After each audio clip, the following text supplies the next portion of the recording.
I spent 28 days in Stardew Valley only fishing in spring. I tried finding different ways to make money, from fishing to making crab pots, and finally found the most effective way to make money fishing. Let me share my story. I started my fishing journey on Stardew Valley by creating a new character called Fisherman. I decided to name the farm the Fish Farm. And my favorite thing is, you guessed it, fishing. Day 1, I woke up in my lovely hut where I found a gift on the floor. It was parsnip seeds from Mayor Louis to get our farm up and running. It's unfortunate he is unaware of my future plans with this farm. I headed straight to the shipping box and dropped the parsnip seeds to sell them for extra gold. I then proceeded to clear some of the weeds from our farm to make it slightly neater. Isn't super neat, but it does the job. I needed a fishing rod to kickstart my fishing journey, so I darted straight to the pier to find Willy the fisherman, only to find out that he was out on a fishing trip. Upset, I headed back to our farm to take a nap since there's nothing else I can do until I get a fishing rod. The nap turned into a slumber as I woke up realizing it was 6 AM the next day. Willy might have a security camera around his shop because after our visit yesterday, he sent us a mail saying that he's back from his fishing trip and that he has something for us. Not wasting any more time, I ran straight to Willy's, where he told me he has gotten a new fishing rod and is giving us his old one to keep the fishing spirit alive. He also told us that he's opened his shop and to come visit to buy or sell fishing products with his old Pops catchphrase. If it smells, it sells. To commemorate this moment, I decided to throw in my first reel with him, and to also prove to him that he can count on me to keep the fishing spirit alive. As I caught a few fishes from the pier, I decided to upgrade from his old fishing rod to the training rod for 25 gold. Maybe that was his plan all along, to reel me in to buy more fishing goods from him. Smart businessman. I also wanted to test if there was a difference selling to the shipping box as compared to Willy directly, so I sold one sardine to Willy and have the remaining fish to be sold through the shipping box in our farm. I spent the remaining time of day 2 fishing, only to be met with storage issues due to the lack of storage space in our bag. As a temporary solution, I threw coal and Willy's old rod in our hut to make 2 extra space, so that we can craft a chest tomorrow to store our loots. I also managed to level up our fishing to level 2, and made a total of 890 gold from the shipping box. Sadly, I forgot to check the price of the sardine, so selling it to Willy earlier was for nothing. In day 3, I received a rather weird message from the head mouse, saying he's selling hats. I fished through the pouring rain until 9 AM since the carpenter shop only opens at 9 AM. As the clock struck 9, I made my way over to the carpenter shop, bought 60 wood to craft a wooden chest, crafted it, and placed it in our farm. I made a humble mistake here because I thought 60 wood was needed to craft an wooden chest when I only needed 50. But the extra 10 wood wasn't too detrimental to our economy. There was nothing else on our checklist for the day, so I decided to spend the remaining time fishing by our farm to make some money while planning what to do for the next 27 days. I ended off the day leveling up my fishing twice from 2 to 4, which unlocked the crab pot for me. This gave me an idea. What if I can make a fishing empire using crab pots? And so I began on my quest to obtain crab pots. In day 4, as I was about to start my day, Clint was at our doorstep telling us that he has an extra furnace blueprint and would like to give it to us. I gladly accepted it. I also received a mail from Willy saying that he has some new fishing rods to sell me. It looks like Willy's investment on giving me his old fishing rod was working. As I was waiting for Willy's shop to open, I decided to do some casual fishing. As Willy's shop opened, I headed to the pier and sold him the fishes that I've caught. That is when I realized I am 200 gold away from getting 2 crab pots. I decided to head out and try and squeeze out the 200 gold to purchase 2 crab pots, but I lost track of time and fished past 5 PM, where Willy closed his shop. He even fished beside me just to rub it in my face. Smart and cruel businessman. With nothing else left to do, we fished till night, sold our fishes and headed to bed. My fishing got to level 5, allowing us to either sell fishes for 25 more gold or to use lesser resources when crafting. Considering that I'll be only purchasing crab pots, it was needless to say that I picked the perk that allowed me to sell fishes for more gold. I had one clear goal on day 5, to buy my crab pots. As I stepped out of my house, a resident by the name of Mani said that she saw a cat around the entrance of my farm and asked if I wanted to adopt him. Of course, I adopted it and named it Fish Cat so that he is part of the fish family. Not forgetting the main goal for today, I spent the morning doing some usual fishing by our farm, headed straight to Willy's shop at 9 AM and purchased the 2 crab pots. I had the intention to put these crab pots by our farm later, so I held them in my inventory as I continued fishing by the pier. I also tried selling river jellies to Willy since they come from the sea, but apparently he doesn't buy them. I guess it didn't smell bad enough for Willy to want it. With me being 400 gold short to another crab pot, I headed back to the farm to place our crab pot, added baits into them, and spent the remaining time fishing before calling it a day. It is also today that I realized that selling your fishes through Willy or the shipping box gives you the same amount, as the sunfish gave us 37 gold from the shipping box and from Willy. Day number 6 was when I realized the name crab pot was given to it due to it giving you crap. With a P. Yes. I got a water snail and a driftwood. I picked them up from the crab pot, added new baits in hopes that we will get better catches tomorrow. I wanted a change of scenery, so I decided to take my fishing business up to the mountain lakes beside the carpenter's shop. The choice to change fishing spot was a brilliant idea as I caught 2 new fish species, a carp and a bullhead. I also bought a new crab pot from Willie and gave him the trash as present as a cheeky gift. He was not a fan of it. I placed the new crab pot together with our 2 existing crab pots, placed a bait in it before spending the remaining time fishing for new fishes by the farm. With all the hard work fishing, I managed to get our fishing to level 6, unlocking a ton of upgrades to our rod in the future. Any enhancement on our rod will be looked at once we have successfully built our crab pot empire. Day 7 made me contemplate if investing 1,500 on a crab pot was worth it because I was getting crab for 2 days straight. I decided to do what I know best, fishing. Of course, I didn't give up on my crab pot dream and headed back to Willie to get another set.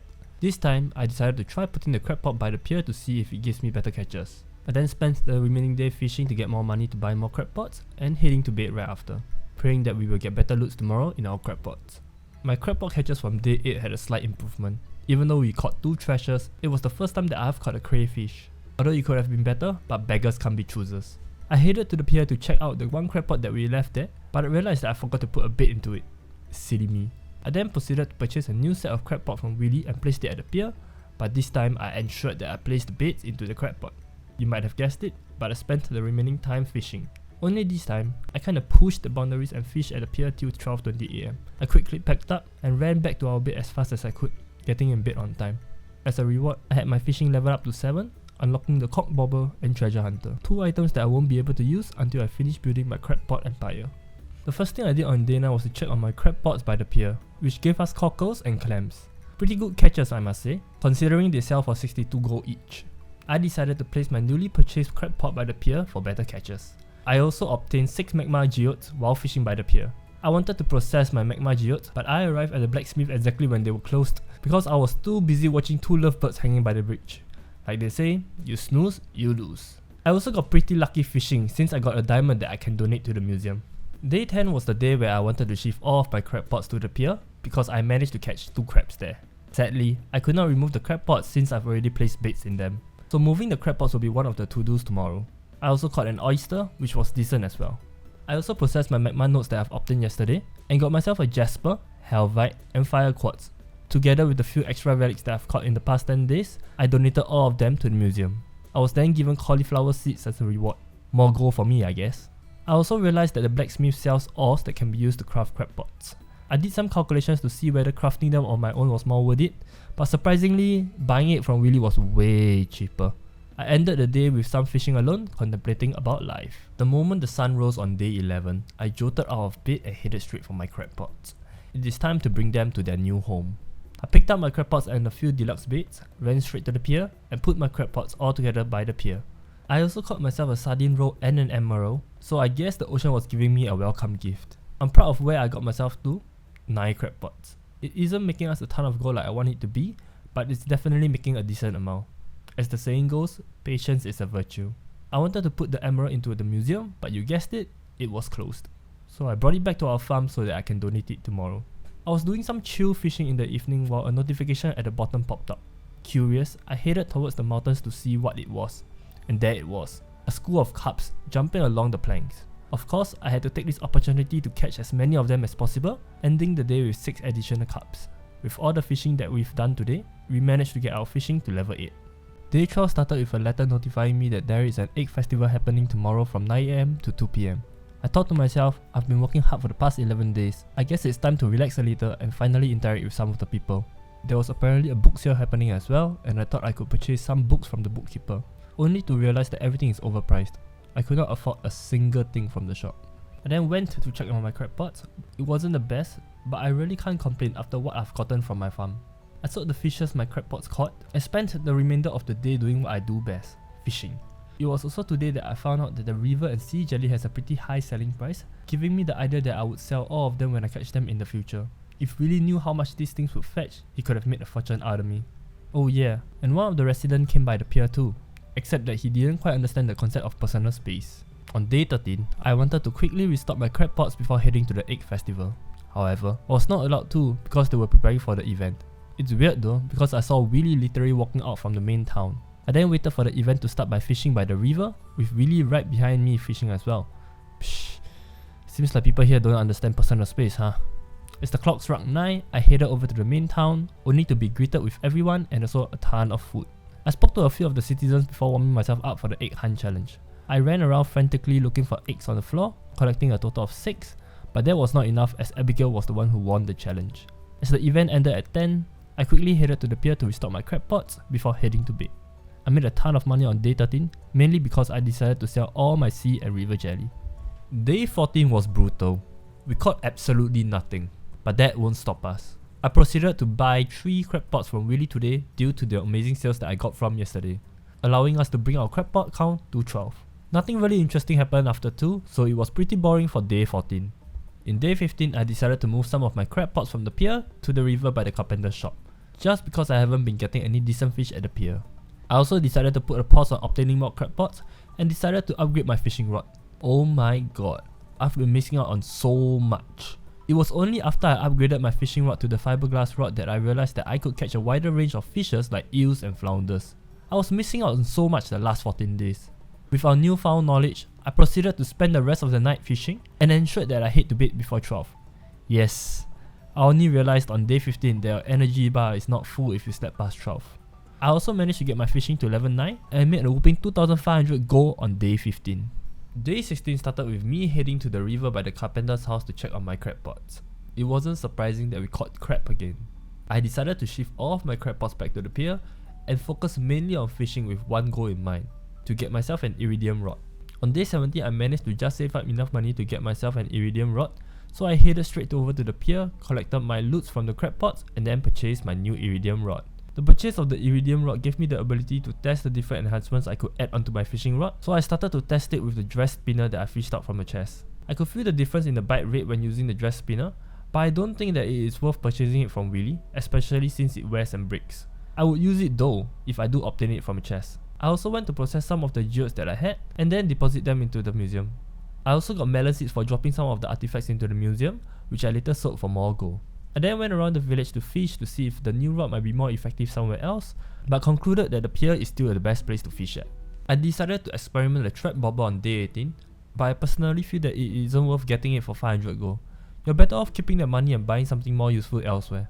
I also went to process some geodes and deposit any found artifacts to the museum, where I was gifted a new decoration called a standing geode, which I then placed in my house. With some time to spare, I decided to head over to the bar to unwind today, playing some minigames and getting a few pints before heading to bed. Day 19 was the day that I got scammed by Willy. I thought the magnet was an enhancement, but after using it once, I saw a message popped up at the bottom right of my screen saying that we've ran out of bait. Willy, the evil entrepreneur, strikes again. Unfortunately, he's the only guy I can buy my fishing resources from, so I still bought a cork bowl from him just to increase the size of my fishing bar. Same as the other enhancements, it's something that I will use if it is free, but not something that I will buy. I also took the time to expand my backpack because I was starting to run out of space due to the wider range of fishes that we can catch. I also finally got my fishing to level 10, where I chose that I have an increased chance of getting treasures while fishing. Day 20 was the time where I felt the run was starting to get stale, and I decided to see if I could build a furnace, which would allow me to build many other interesting tools.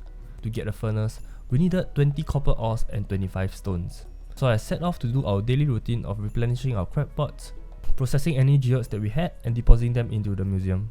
While processing my geodes, I also took the time to purchase 25 copper ores that costed me around 2000 gold, and another 25 stones from the carpenter which costed me 500 gold. Very expensive furnace. I then hurried back to our farm and built our furnace to smelt our iron ores into iron bars. I used the waiting time to do some fishing by the farm. With the iron bar ready, I decided to make the metal baits again to see if they are really worth it or not. And yes, you guessed it, they were not very useful. But me crafting the furnace was not a waste of resource, as this has given me the ability to craft a bait maker which requires 3 iron bar, 3 coral and 1 sea urchin. So creating a bait maker and then experimenting with it was my goal for the remaining 8 days of spring. Day 21 I set out to craft our bait maker. First, I noticed that I can get corals and potentially sea urchins on the right side of the beach, but I will require 300 wood to rebuild the bridge. I headed to the carpenter's place, bought 300 wood and then rebuilt the bridge. I picked up the corals that I see on the floor, went back to my crab pots and placed them in the new areas in hopes that I will get a sea urchin tomorrow. I also got very lucky and caught many new artifacts that I can deposit to Gunter's museum. On day 22, I headed straight to the beach to check if I caught any sea urchin, only to find out that sea urchins actually spawn on the floor. With that, I was only left with iron bars to craft our bait maker. I processed some geodes, purchased 15 iron ores, dropped by the museum to drop off some of the artifacts, before heading back to the farm to smelt our ores into iron bars. With the third iron bar smelted, I managed to finally create the bait maker after 2 days. I decided to test the bait maker out by keeping a halibut and crab that I caught earlier today, to which the bait maker gave me 6 crab baits and 7 halibut baits. With a lot accomplished today, I went back believing that the last few days of spring will be an interesting one. On day 23, I was invited to a flower dance event tomorrow. I was actually interested to see what it is about, so I decided to make some time for it tomorrow. I then ran straight to the beach, placed our crab baits into the crab pots, and proceeded to fish with our halibut baits. It is then where I caught halibuts after halibuts after halibuts. I knew I finally struck gold. And so I went back to our farm to make more halibut baits for us to multiply our wealth, only to catch everything else but halibuts. I really thought I got baited here. However, when the clock struck 7, the halibut started coming back. That's when I guessed that halibut spawns within a certain time frame. I now know halibut spawns past 7 PM, but what time does it stop spawning? That's what we intend to find out the next day. I started day 24 with the same question I had in 23. What time does halibut stop spawning? And headed straight to the beach to experiment. I was catching halibuts after halibuts, and then it stopped at 11 AM. That's when I know that halibuts will only spawn before 11 AM and after 7 PM. I also got very lucky and caught a trident while fishing. I spent the rest of the day at the flower dance, but it was sad because no one wanted to dance with me. I really don't blame them though. I never actually interacted with anyone except for Willy. At least the dance was pretty interesting. Oh, and I also got myself a new flower decoration for the farm. I spent the remaining time on day 24 creating some baits for tomorrow. Day 25 to 27 was actually pretty slow with nothing new. I basically donated what I have left to the museum and fished through the day while trying to find other ways to progress through the game. I tried going to the Adventurers Guild to see if I could do anything there, but I needed to be a member first, which required me to clear 5 floors of the mines. I was not able to clear the mines because I was not going to use a pickaxe, and I had no access to bombs or stairs. Day 28, the final day of spring. I thought about how far I've come as I did my daily routine for one last time in spring. I fished for halibuts, I restocked my crab pots, and sold my loots to Willy. I proceeded to Gunter's museum one last time to see how much I've contributed, and then went over to the local grocer to support by purchasing their biggest backpack. I went back to our farm to play with Fish Cat for a little after neglecting him for 27 days, and then just sat in the rain to soak up every last bit of spring. I then enjoyed our final pint in spring before heading back to our farm and calling it a wrap for spring. That was how I survived spring, only fishing in Stardew Valley. If you guys enjoyed the video and want to support, you can always hit the subscribe or like button, or even leave a comment to boost my videos to other like-minded gamers. I use YouTube to share a summary of what I've done in games so that I can look back to, so I hope this is something you guys are interested in. Once again, thank you for watching the video, and I hope to see you guys in the next one. See ya!